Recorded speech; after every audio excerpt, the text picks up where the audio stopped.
right, tonight we're talking about scandal. Not TV show, but what are some scandals that y'all have heard about? None whatsoever. Also not him. Yeah, Johnny Depp. Props. Kim Kardashian. Yeah. Anyone else? Izzy? Who's not on here? Any scandals? Any scandals you've heard about ever? None? No. A little bit around. Drake? Drake? Okay. Okay.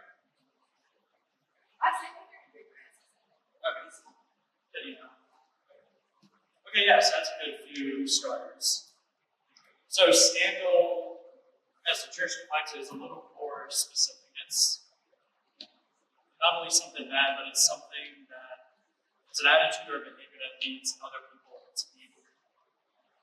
Meaning, if we do something, it's bad in and of itself, but it's made worse by the fact that we're causing others to also do bad stuff. And so there are two main effects of this. The first is it causes people to lose faith. So everyone was involved in it yet, but politicians. There's basically no respect for politicians left, and many quite. And why is it? Because of all the scandals, whether it's extramarital affairs, investment, insider trading, the list just goes on and on.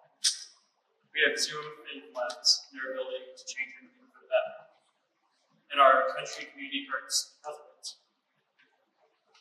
All right, now let's dive into something a little closer to home, the priest sex abuse scandal. Raise your hand if you've heard anything about that. Sure, really? Not enough. Alright. So for those who do not know, over multiple decades, priests sexually abused children. And other church leaders knew about it and talked about it. It was very, very bad. So put it back.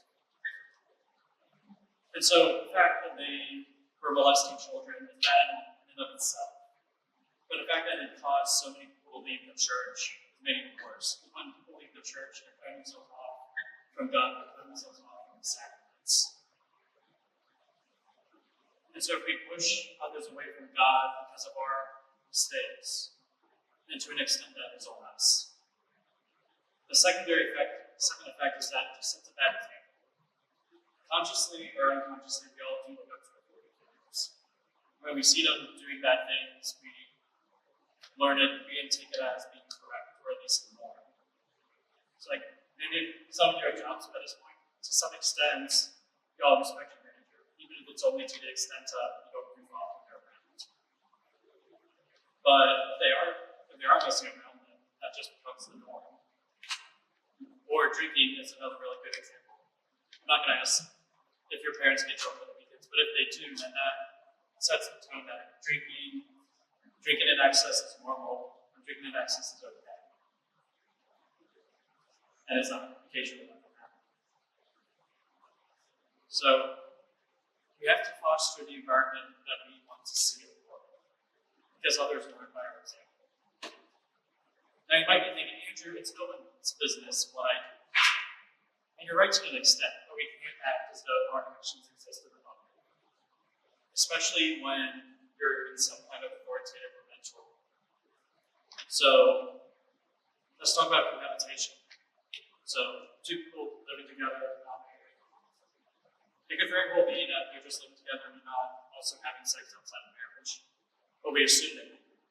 And maybe someone learned from that sex as a norm, and they do live together and they are having sex outside of marriage. That might sound judgmental, but we imagine. So a few years ago, there was a former teen like yourselves who wanted to be a life team adult, like me. But one day yours was he was living with his girlfriend. And it might sound very judgmental, very overbearing, but part of our role is to show you guys how to live out the faith in the day-to-day life. We don't want to set a bad example. I'm not saying we're perfect. If you guys feel like the veterans in it coming along, you've heard us talk about the ways we've screwed up in our lives and how we're continually struggling with certain things. But we are actively trying to show you all a better way. And that's the difference. And More rather, there's a reason we don't hang out with any of you outside of like, one, we know you don't need to be there, it's fine. But also, adults hanging out with teenagers just doesn't look right.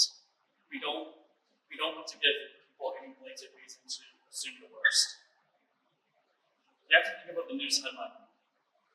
It doesn't matter if the article says, oh, this couple's living together because the rent is really high, or she's just really close to the teen family and they babysit the kids. Most people only read the headline. They don't read the article. And that's what's going to stick with their head.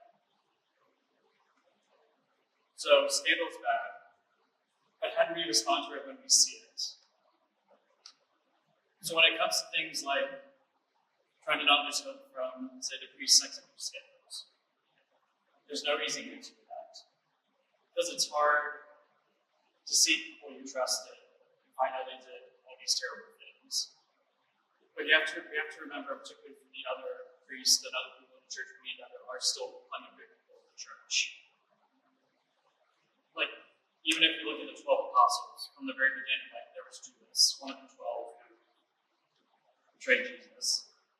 There are always going to be bad people in good places. There's even sometimes good people in bad organizations. Then, going back to what I was just saying about, how it's no one's business what we do. That is the attitude we need to take when looking at other things.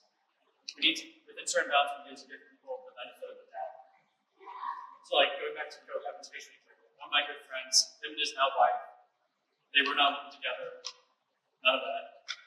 So, leading up to the wedding, he moved into the apartment, they were going to live it together. Things were fine. And then someone got shot outside their apartment. So she had not felt safe for a while, but that was like the finest one. So maybe 2 months before the wedding, they moved in together. We slept in separate rooms, it all worked out fine. I knew that. Maybe not everyone in their life knew that. And they did need to. To an extent, we have to trust that they're going to make the best judgment they can in that situation. But we should also have the courage to speak up when necessary. Counterexample, different friend. When her boyfriend would visit from out of town, he would stay at the apartment, he would sleep with her. Now I know from comfort they did not have sex, but it made one of her friends uncomfortable, and it should have. Because she saw that she said something, and that was good of her. Because we have that obligation to call out our friends when we see them doing something we don't think is okay. This isn't just putting on a facade of, I'm better than you, you should act more like me. It's holding up a standard that we all agree to, and keeping each other accountable to it.